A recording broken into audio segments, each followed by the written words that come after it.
All right, so we have a bunch of people who haven't yet met each other in the room, so let's have a little fun with it if we can. Can y'all still hear me in the back? All right, good. If you will, humor me for just a second and repeat after me. Say, I can do anything. I can do anything. All right, so let me ask you a question. How many of you, well, finish the statement for me if you wouldn't mind, because I know you grew up in families that encouraged you and supported you, and you probably heard this, so finish this for me. You can do anything in life you want to do as long as you... I heard it. Put your mind to it, right? All right, how many of you believe that's true? Show of hands. All right, good. Got a lot of optimism in the room. This is going to be a good day. How many of you have ever seen an episode of American Idol? All right. You know, like the first episode, the second episode, you know, the first, oh gosh, right? And you see these people who go and they audition for this competition, and they probably shouldn't be there, right? So you think about that. In fact, yes, you know exactly what I'm talking about. Being a musician, I cringe when I hear that. And I'm sure you cringe too when you hear those first few episodes. I can't watch it until we're like 12 episodes in, right? Because it just completely turns me off. But you've all seen it. So let me throw the question back to you. How many believe you can do anything in life you want to do as long as you put your mind to it? All right. I see some people are going to stick to their values, and that's good. That's good. Here's what I've come to find out over time, and I know you've seen it too, that you can do anything in life you put your mind to as long as you have three things. Here they are. The talent. Everybody say talent. Talent. The will. Everybody say will. Will. Desires. Turn to somebody next to you and say desire. Desire. And the girls are like, oh. And the guy's like, oh. All right, so let's get back into that little thing I was doing here. Repeat after me again. Say, I can do anything. I can do anything. But I can't do everything. I can make a difference. But I have to make a decision. My voice is unique. My influence is strong. In this space, I do belong. But nothing just happens. All right, this is the third session I've done, and absolutely the most beautiful one. Give your hands yourselves a hand real quick. But we ain't finished, because we still got some strangers in the room, and guys, this is your opportunity. If you see somebody you want to talk to, here's your opportunity, and if you pass it up, please don't blame me. Turn to the person next to you and say, neighbor. Say, oh, neighbor. I'm pretty sure some challenges are going to come your way. But here's one thing you can count on every single day. That no matter where you go, and no matter what you do, I will always be right here, looking better than you. All right, give yourselves a hand.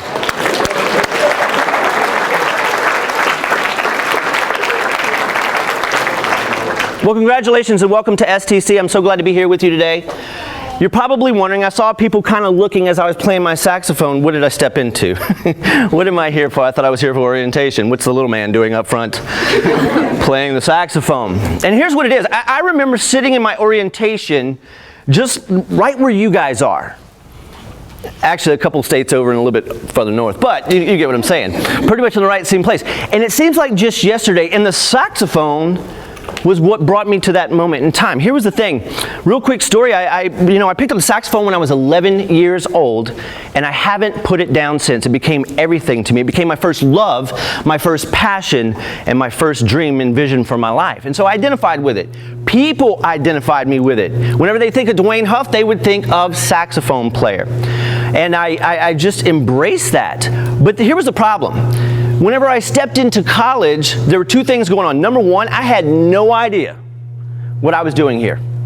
I had none. I didn't know what I wanted to major in. I didn't know what I wanted to graduate, and here's why. Because when it was time to do that, my parents were like, Duane, you need to get serious and figure out what it is you're going to do with your life. Where are you going to go to college? What are you going to do after you graduate? But here's the problem with that. I was scared to death. I played music all my life. I was scared to ask the question, what can I do to make a viable living and make an income to support myself and to potentially support a family? And I shut down. And I just put my head in the sand and didn't pay attention to it. So my direction was to play the saxophone and get my degree in music. But I mentioned that there's two things that were going on whenever I was sitting where you were. Number one, I didn't know what I wanted to accomplish. But number two, I knew exactly what I wanted from my life. You see, because the saxophone, had opened a door for me that just completely changed my life. I'd run into someone who influenced me and showed me exactly what I wanted to do with my life, and I was bound and determined to do it. Unfortunately, like so many people, I didn't know how. You might be sitting here today, hopefully you're sitting here, you know exactly what you're here to do. You know exactly what you're going to major in, you know what the plans are after that, and you know how you're going to make that happen. And if that's you today, congratulations. You may be like me, not knowing anything about what you want to do. Just somebody recommended this as a good idea for your future, and you believed them, so you went on faith, and here you sit. Or you might have a mix of it. You don't know what you want to do, but something's calling your name, something that you're driven towards, and you just don't know how you're going to make that happen. Whichever one you are, I came here today for one simple reason. Whenever I was in college sitting where you are, I was fully expecting, and I know this sounds crazy, but I was fully on some level expecting that somebody was going to sit down with me, who's going to come from the administration or come from guidance and sit down with me and say, Duane, I've been designated to do one thing, to help you determine where you want to go. I'm going to start with you today. We're going to talk about it, and I'm going to help you figure out where you want to go, from where you are to where you want to be, even if you have not figured out where that is yet. As you can imagine, that didn't happen for me. And I'm pretty sure unless you have a mentor who's been where you want to go, that might not happen for you. So I made a promise to myself, and I made a commitment to you all those years ago. I said whenever I figured out and met success on my own journey, I wanted to come back and share some of the things that I learned to bring you success. Now we have a very short amount of time here today. I won't be up here long, and I'm going to share with you what I can and really stay focused on it so that you can take this away and have success in college starting right now and go whatever direction you want.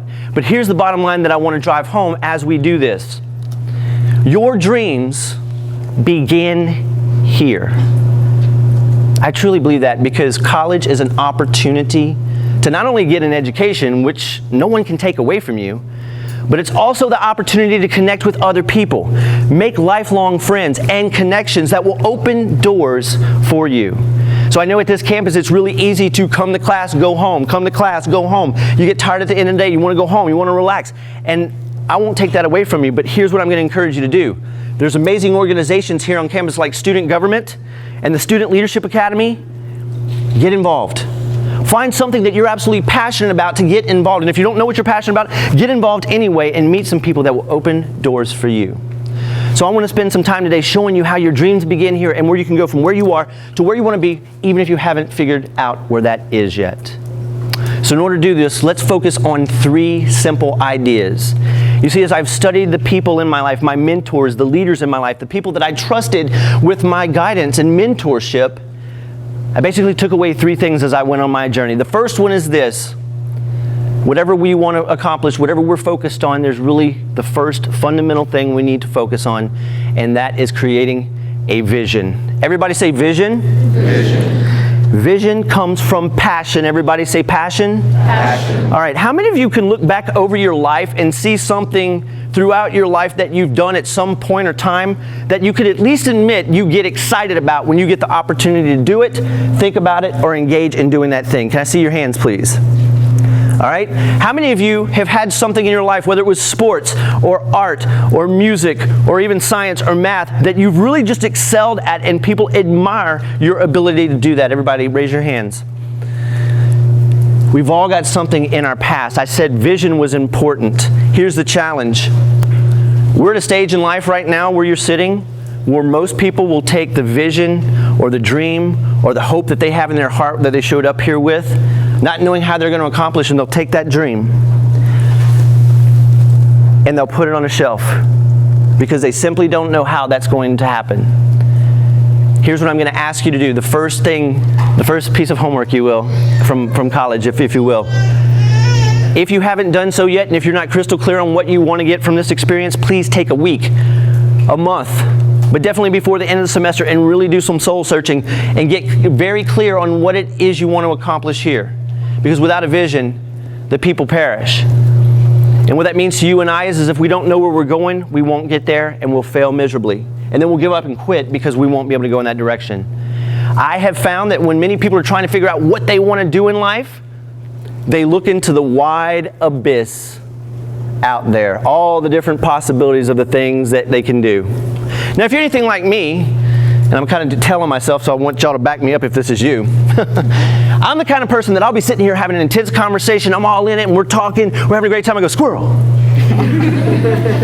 Or we'll be having a serious conversation, we're all in the moment, I'm like, oh, look at the rabbit.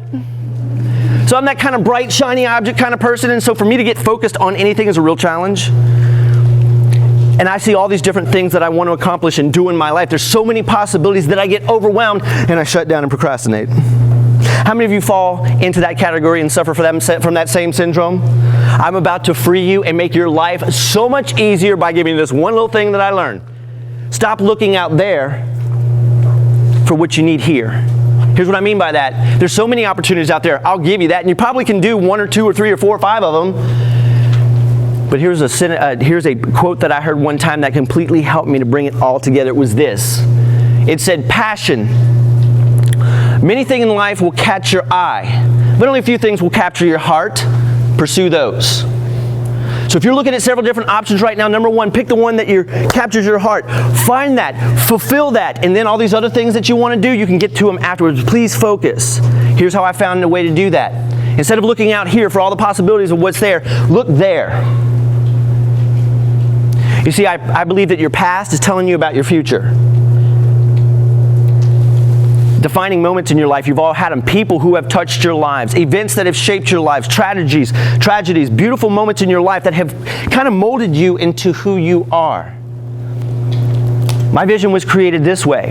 When I went through music and I was very passionate. It was my first love, like I mentioned to you. I was very excited about it. It was everything to me, but it led me down a different path. You see, at the end of my first year of high school, my band director, by the way, let me see, do I have any musicians in here? Drummers, don't raise your hand. I'm not calling on you. It's all right. They can take it. It's good. All right. So what do you play? Well, I used to play the clarinet. Now I sing. Play the clarinet. Now you sing. Okay, cool. Where's my other musician? What you play? Guitar. Guitar. Anyone? Anyone else? Guitar. Guitar. My people. Give them a hand.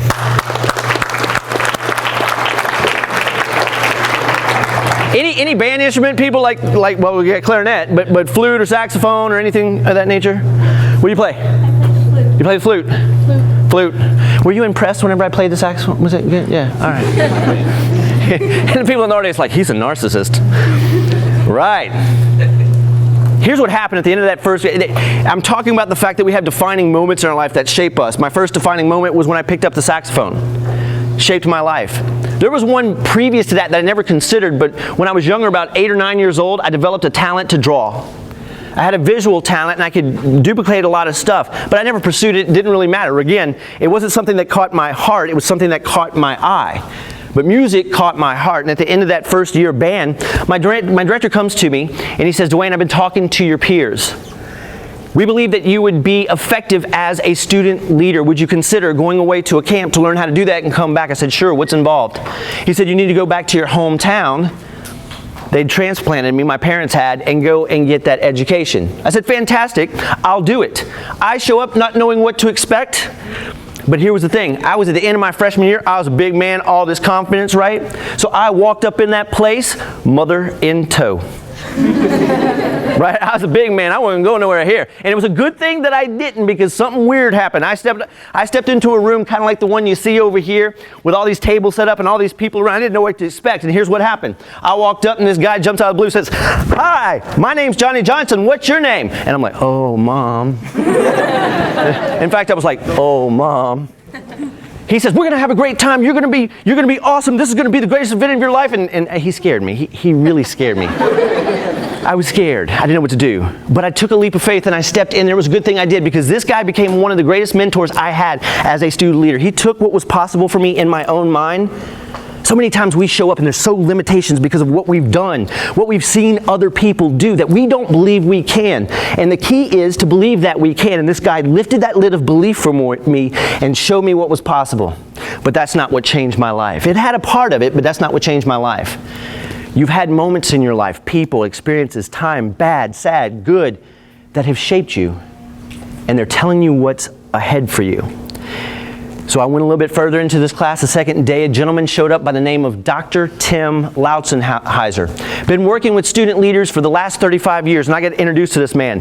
He affirmed all the positive things that my family, my friends, and the people around me had said about me and my capabilities. But again, he lifted that lid and showed me what was possible through leadership. Here's my shameless plug to you. Get involved in some form of leadership. If you have not ever been involved in that it can open the door for you here at college. But here's what happened. This guy was able to take 50 strangers in a room, drum majors like me, in a class that knew not each other, strangers just like you are here. And he took us from complete strangers to best friends in 5 days. It was sad, really. You know how teenagers are, right? We all operate from this emotional place. If there's any teenagers in here, I apologize, but it's absolute truth. We get emotional and we don't like something, we go, and our parents are like, what's wrong? Nothing, just leave me alone. We're just in this emotional place, and it's hit and miss. And so we go this emotional place, and by the time we leave, we're crying. And my mom's ready to call the cops because she doesn't know why I'm crying so hard, but I can't stop crying. But we were close. But this man, Dr. Tim, shaped my mind and helped me to think about the possibilities for my life. I went back that year. I made a difference in my school. And then the next year came, I got promoted to assistant drum major. I was able to go back. Here's why I shared that part of the story with you, because somebody once said that big doors swing on tiny hinges.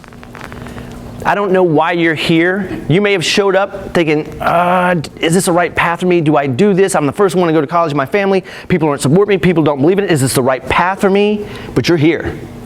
And you're here for a reason. And it's going to change the direction of your life. And that's what Dr. Tim did for me. He came in and he shaped that for me. But the next year was even more exciting. I went back. Knowing what to expect, I was looking forward to it. By the way, I didn't tell you this part, but my favorite part about this whole thing, yeah, Dr. Tim was cool and everything like that, but every year he'd do this little communication circle with all the drum majors, and all 3 years that I went, I walked away with a girlfriend. I mean, ain't that what it's really about, right? So I was excited. I was fired up, right? But in the background, here's what had been going on. Again, 15, 16 years old. This is when my parents, many of you have seen this, many of you have had this happen in your life. My parents start saying, Duane, you got to get serious. You got to find a college. You got to find something to do. You got to find what you're going to... Like most of you, you're like, whatever, turn the tunes up, right? So I took that. That was subconscious. I walked with Dr. Tim next time, sat on the floor, looking up, listening, all excited, big smile, girls all around, just checking them out. What's up? But here's what happened.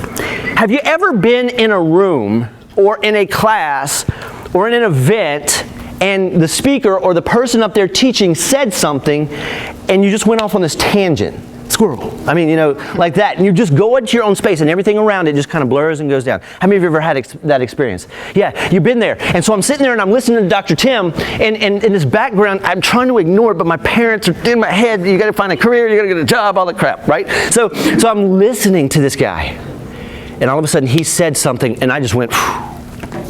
But here's what I was thinking. Wait a minute. Whoa, stop the press.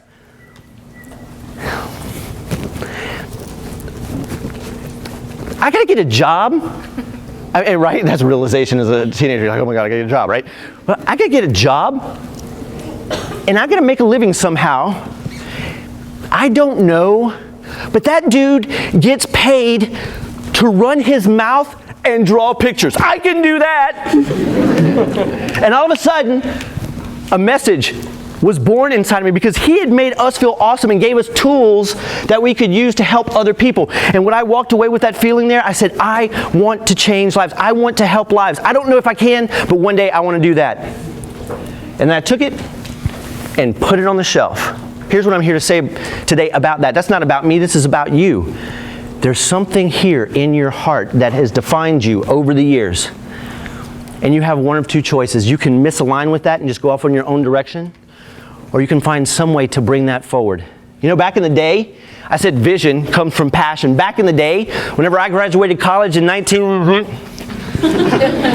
don't judge me. I know, too late. So when I graduated, it was not a good idea. It was not a solid idea to tell people your best chance of success is to pursue your passion, follow your dream, and answer your call. It was not a good idea. But for some reason, I chose to do that. And was it easy? Absolutely not. This was not easy for me, and I did a lot of sacrificing. I graduated with a degree in music performance, and let me just check in with y'all. What do I do with a job? What do I do with a degree in music performance? What kind of work can I do? Move back home with mom and dad. Yes, that's what. There was not much hope for me, so the default is to go into a career in sales. And I ended up selling everything. I sold cell phones at one point in a store at Verizon Wireless. How many of you remember whenever the cell phone still had green screen and black writing? I get some people laughing at me up here, right? Green screen and black writing. And do y'all remember that first Palm Pilot phone that came out? It was like that big and had a big flip on it, and you put it to your head and you get a tumor? Right? Some people are like, no, I had that phone. I sold copiers. That didn't go very well. That was not good. I sold pharmaceuticals, legitimately. Okay. But here was the thing. I was in this place. Sales was good for me. I didn't go looking for it, but it found me and it worked out. Here's why. I love people. I love to connect. I love to listen. I love to talk. Okay, so I love to talk. The listening part came a little bit later, but it was a good fit for me, and it guided me down the road. Here's why I'm sharing this with you. So many times we have a vision or a goal for what we want to accomplish in our life, and we get so rigid that we hold on to it tight. If it doesn't happen this way, I don't want it.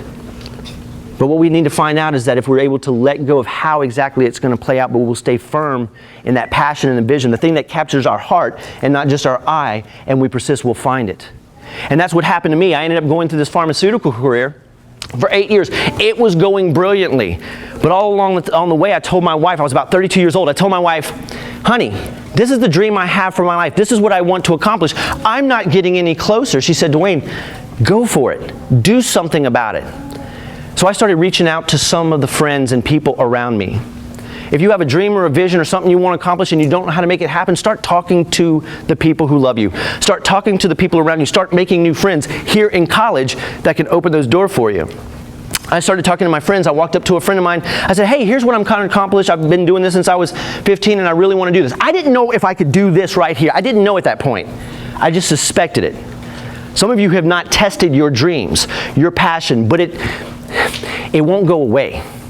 There's something in here that is just holding on to you. It's tapping you on the shoulder. You put it away. You try to go to sleep. You push it down, and it keeps rising up. And that's what happened for me. And I told the lady, this is what I want to do. And she said, well, Duane, you're in the pharmaceutical industry. You've got a lot of sales experience. I work for this company over here. It's a home health company. We don't have a training department. Can you come over here and teach us what you know? I said, sure. She says, how much do you charge? I told her. She said, done. I went, yes. About a month later, she calls me up. She's on the board for a Mayor's Commission on Disability. She says, hey, we need a keynote speaker. How much would you charge? I raised the price significantly because the last thing was successful, right? I said, here's what I'll charge. She said, done. I said, damn. I should have asked for more. Right? But right out of the gate, it happened quickly. Here's my point. When you start to pursue your vision, your goal, and your dream, and I mean really give it what it's due, the doors are going to open up for you. And here's what you're going to find out if you don't go in that direction. Yeah, you can have a great vision. Everybody who came here has a great vision. You could have passion just beaming out of you. But if you don't do this next thing, you're going to find out what I found out the hard way too many times. And here's what I'll leave that with. Live your dream. Pursue your passion, answer your call, or someone else will. Here's what happened to me. Because I didn't make the commitment to go all in and full throttle and trust myself, I ran across this punk kid. At the time, he was 10 years younger than me. He'd grown up a little bit. He was back in his mid-20s. Here's his story. Probably the #1 youth speaker in the entire country. Been doing it since he was 18 years old. I had a dream at 15, he had a dream at 18. He did it, I didn't. Gut check, oh. How many of you have ever seen people doing what you want to accomplish in your life and it kind of makes you jealous? It's going to happen again. It's going to happen time and time again. So please hear me. If you hear nothing else I say, please hear me. If you don't live your dream, somebody else will, and here's the way it's going to look. We have two choices. You can start right now, starting today. Now listen, if you're here in college, you're going for a certain degree, and you're passionate about it, go for it. There's a very clear path there. But if you're in college going for a degree that's going to open doors for you, and you have another dream that's not as clear, and you don't know how it's going to happen, please do this for me, and this is what I did. Spend 80% of your time committed, dedicated to what you're here to do so you can graduate. Spend the other 20% that you would normally waste on Facebook, Twitter, watching TV, whatever the case is, spend that time investing in your dream. Because we have one or two choices. We can go down the path and we can make it happen, and 5, 10 years down the road, 2, 3 years down the road, we can see somebody else doing what we're passionate about and say, I'm so glad I decided to chase my dream. Or we can take the other path. We can get 2, 3, 4, 5, 10 years down the road, see somebody else living our dream and go, oh, God, why didn't I get started? There's an old Chinese proverb that goes like this. It said, the best time to plant a tree is 20 years ago. It's bumming you out, isn't it? Damn, 20 years ago. The next best time to plant a tree is right now. You have a choice. You can get down the road and see somebody else living your dream and just kick yourself for not starting, or you can be down the road, see somebody living your dream and connect with them and say, thank goodness I committed.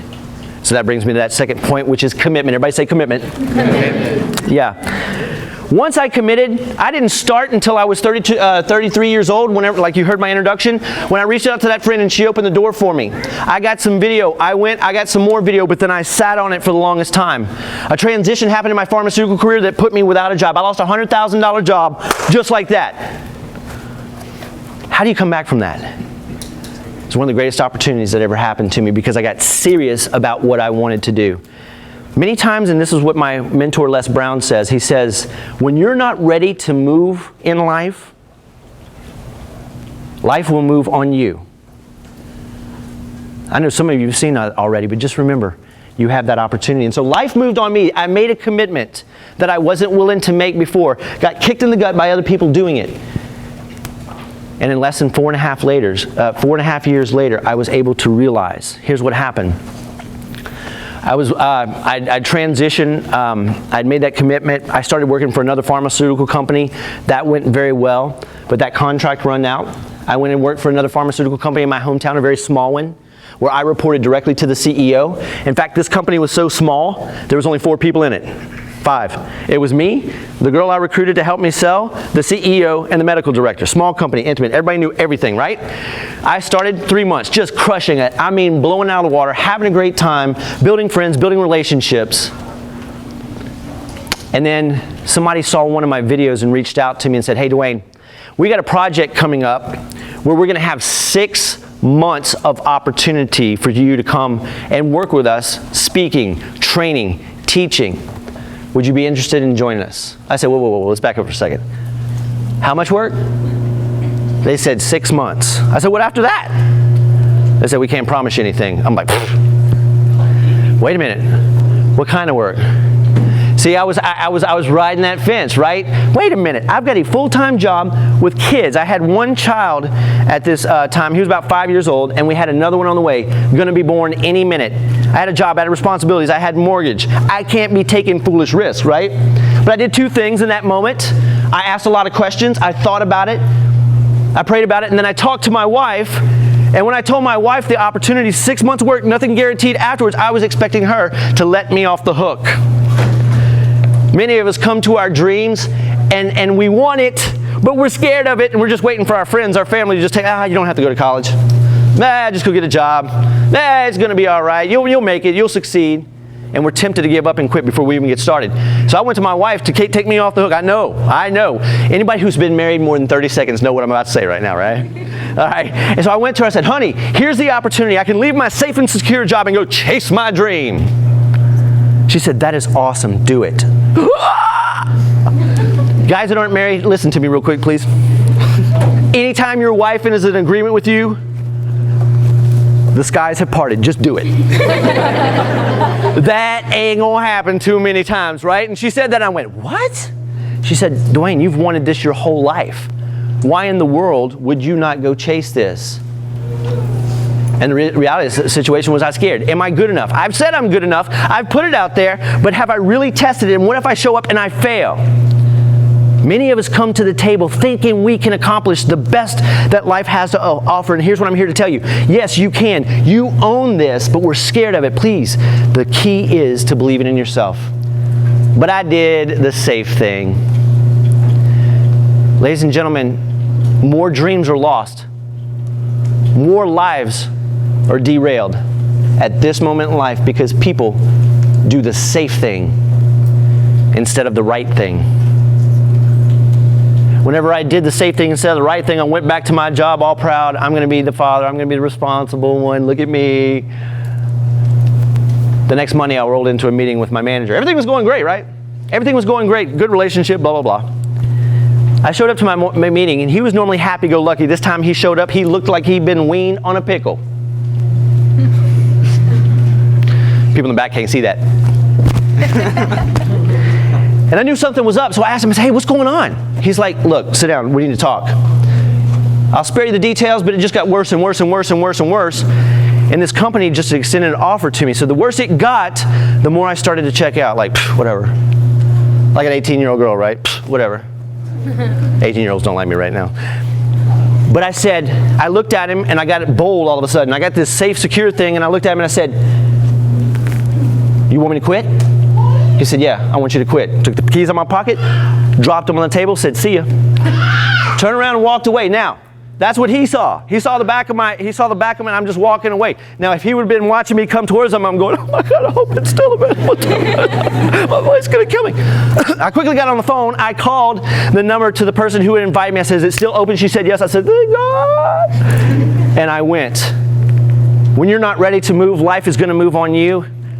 When I made the commitment and started pursuing my passion, here's what I want you to take away from this. I didn't know how that was going to come out. I made a commitment at one point that said, this is what I want my life to be. It's not going away. It's going to happen. When you make that commitment here, you don't know how success is going to happen here in college and beyond. But when you make the commitment, life will start to show up and get in your favor and move with you. And that's what happened to me. I took that leap. 6 months of guaranteed work that turned into 5 years of relationship with that company and the building of other opportunities like coming here to colleges and high schools and working for other corporations. When you commit to your dream, there's an old saying that says, I've got to see it to believe it. Your choice. Here's what I've come to find out about dreams. You got to believe it before you see it. And believing it means committing to it. Third thing I want to share with you. You can have the greatest vision in the world, driven by passion, and the defining moments in your life. By the way, the defining moments in my life, the art thing I told you about, the saxophone thing I told you about. Dr. Tim, when I met Dr. Tim, was a defining moment. When I got halfway through college with that music performance degree, going, oh my God, how am I going to make a living? Because I didn't know what I was going to do. I started flipping channels on TV late night to some of those infomercials. How many of you remember the infomercials that would come on promising you could make money doing crazy, shady stuff? Yeah, I bought in. I bought the package, I did the thing. I made a little money. I lost a little money, but ultimately what I found out, that's not the direction I want to go. But the defining moment in my life is that inborn in me was the entrepreneurial spirit. Again, ladies and gentlemen, keep going in the passion, in the direction of your passion, because here's what happened. When we show up and we're pursuing our passion and our dream, we come alive on a level like you would not believe. We attract people to us. And when we attract people to us, we open doors. And when we open doors, we attract opportunities to us. We become our best self. I saw this happen better than any time when I was in the pharmaceutical industry calling on doctors. If you know anything about the industry, there's so many pharmaceutical people out there that we become e pluribus unum, one of many. You walk in there, they look at you and go, ew, salesperson. So you have this stigma about you, and how are you supposed to break through? Here's how I broke through. Eventually I got smart. I started inviting the nurses, the doctors, the whole staff to watch me play music in a band in a live venue. Ladies and gentlemen, I'm here to tell you that there's nothing better that when people come see you in a band situation, they're having a good time, drinking a little bit. They see you up there in this fun environment. When you walk back into the office, you are their best friend. There's an office that I've been working on for, 5, 6 years. Couldn't connect with them. They got back from one of my shows. I walked in and somebody said, Duane, that was awesome. I'm like, they know my name. Here's why I tell you this. Pursue your passion. It makes the best part of you. It opens people up to you. It gives to you, and it opens those opportunities that you're looking for. Let go of how it's supposed to work out. Just commit and show up and trust that that process is going to happen. Third and final thing. Again, we can all come here with a vision. We can all have the best intention, and we can commit to that vision. But here's where it all comes together.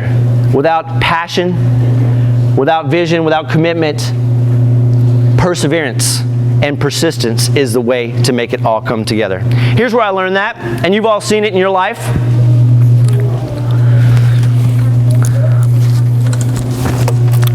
When I grew up and I was playing the horn, I got to admit, for like the first 6 months to a year, I don't know how long it was, I was just fascinated with the fact that I could play the saxophone. I'd been watching videos for years hence, and I just wanted to be the guy who was up on stage or up on the video playing a video. So really for the first 6 months, it wasn't about learning anything. It was about hold this thing looking good, right?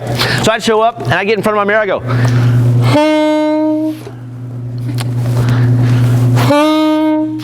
and I go,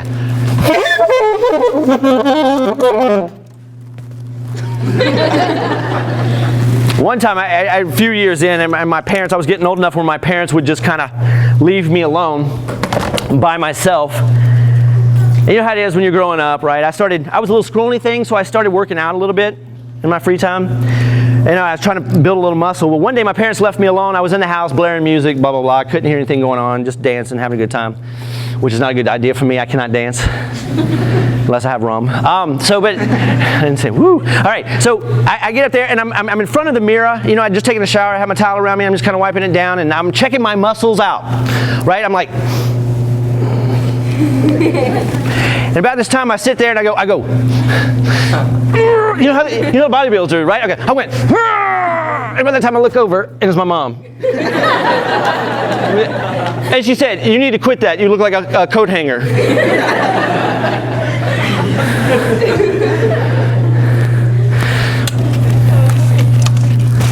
But I soon had to take a step forward. We come to college. We're excited to be here. We show up to class. We give it a little bit, but many people show up. An alarming statistic, as I think I mentioned before, 50 to 60% of the people who show up at college will drop out. I think that's horrible. I think it's a shattering statistic, but I think there's a few reasons people do that. Number one, they take their dreams, they put them up on a shelf, but number two, they lose hope. They lose the vision for what they wanted to accomplish. I know this because I was in college. It was not easy for me to make it through college. But the band, that unity, the people that I was connected with helped me to get through and graduate. But I'll be honest with you, my last semester, it took me 6 years to graduate with my bachelor's. My last semester, I called my mom on the phone in tears, said, I want to quit. She says, you're not quitting. I said, I want to quit, Mom. She says, Duane, you're not quitting. I said, Mom, I'm quitting. She said, I will kill you if you quit. How many of you have parents like that, right? Thank God for my mom. She got me through, but here's the message to you. If you don't have that vision, when times get tough, you'll be tempted. Surround yourself with good people, stay on to that vision, and you'll be able to get through a little quicker. But here's what has to happen. You show up, you're excited, but then you got to start putting in some work. So, is impressive to me, but then I got to go a little bit further. Now, whenever you do this, it took me about 4 weeks to learn this.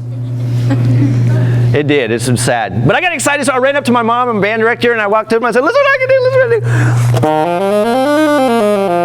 do. And the band director's like, Hercules, Hercules, Hercules. Yeah. So I show up and do that, and he said, that's a great job, Duane. Guess what? I said, what? He said, there's 12 more. I went, oh. I don't practice what I'm about to show you here, but because sometimes I present to band students and they'll call me out if I haven't practiced. But I want to show them that whenever you put in effort, whenever you put in time, whenever you study, whenever you put in your education, that investment can never be taken away from you. When you invest that time, it stays with you. And the more you do it, the better you get.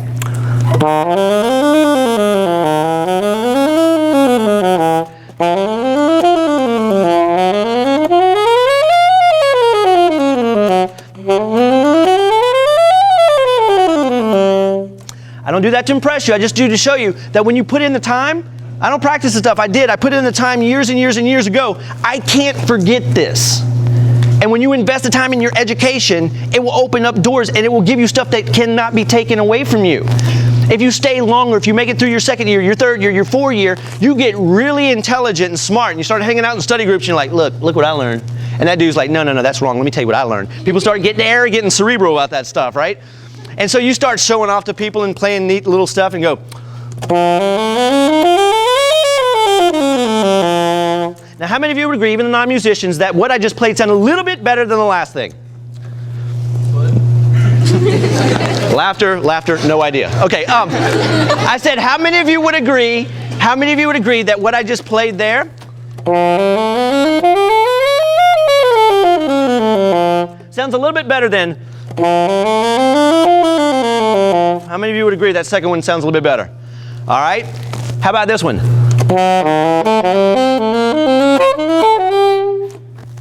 Sounds a little bit cooler? Laughter, no, you're just a band geek. But you grow, you develop, you start showing off, and here's where it all comes together, because music for me was therapy. Anytime things got challenging, anytime I wanted to quit, give up, didn't know what to do, I had a place to go. And here's one of my favorite songs that I used to play. I learned it from a musician by the name of Paquito de Rivera, who's from Cuba, and he played a song called Claudia, and it just really resonated with me. I want to share a little bit with you right now.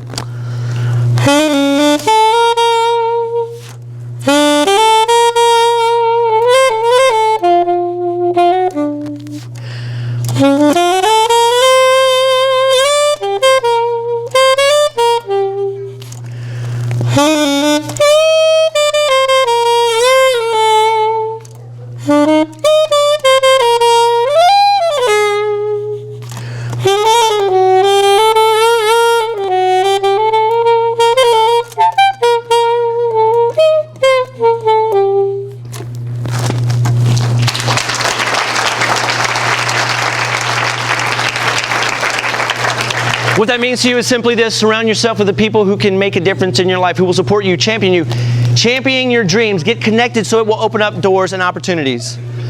But for those analytical types and the parents in the room who are like, living your dreams, whatever, unicorns and rainbows, I want to bring it home for you, because I want to show you how somebody who got a degree in music performance, which, by the way, is about as useless as a degree in underwater basket weaving. I don't know if that's actually a degree they offer here. You can check into it, but just think about it. It's just like not very worthwhile.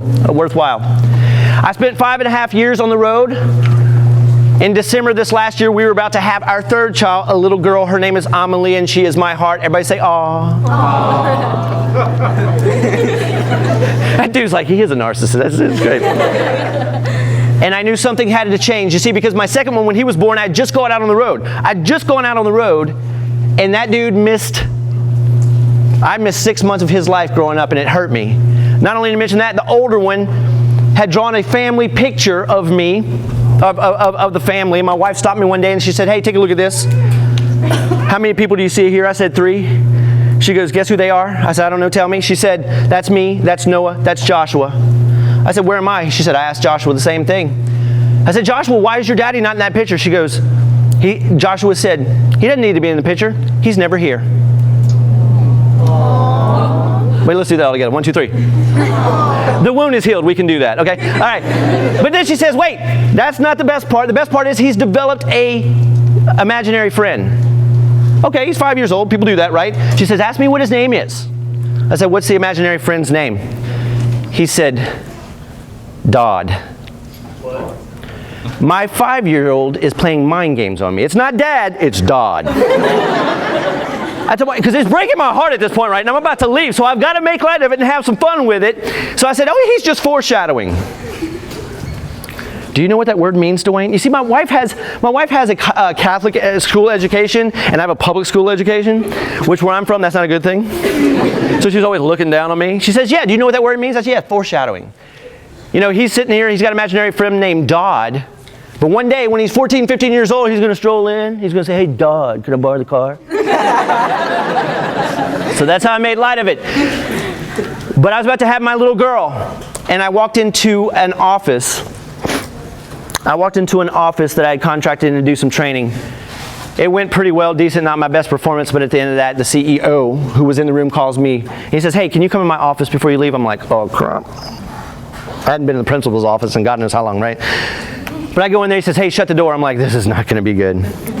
He said, we've loved what you've done here. We've talked. We've been looking for a director of training to no avail, and you seem like the perfect fit. Would you like to come and work for us? A month ago, you couldn't have convinced me to do it. I was loving my life on the road. But when you're not ready to move, life moves on you. I was about to have my baby girl. I didn't want her to miss me growing up. After the holidays, I went and I talked to him. They made a great offer, which included time for me to come and share with wonderful people like you. I accepted that job. Now I get to stay home and still live and pursue my passion. Whenever my kids grow up, I will throttle back up and go back out there, but I had to take care of some priorities. I say all that to say this. It's only 3 things whenever you have a dream and a commitment. Number 1, the vision. Number 2, you got to commit. And number 3, persevere. We've had a very short amount of time here together, and I want to give you 2 gifts if you would. If you want to, jump on your phone and go to dreamsbeginhere.info. I've prepared a free book and a free video that will take what we talked about even further if that's of interest to you. If not, no big deal. Get the vision clear before you step into this world. Commit to your success and persevere until it happens. And I know you will have huge success throughout your life. Thank you and good luck.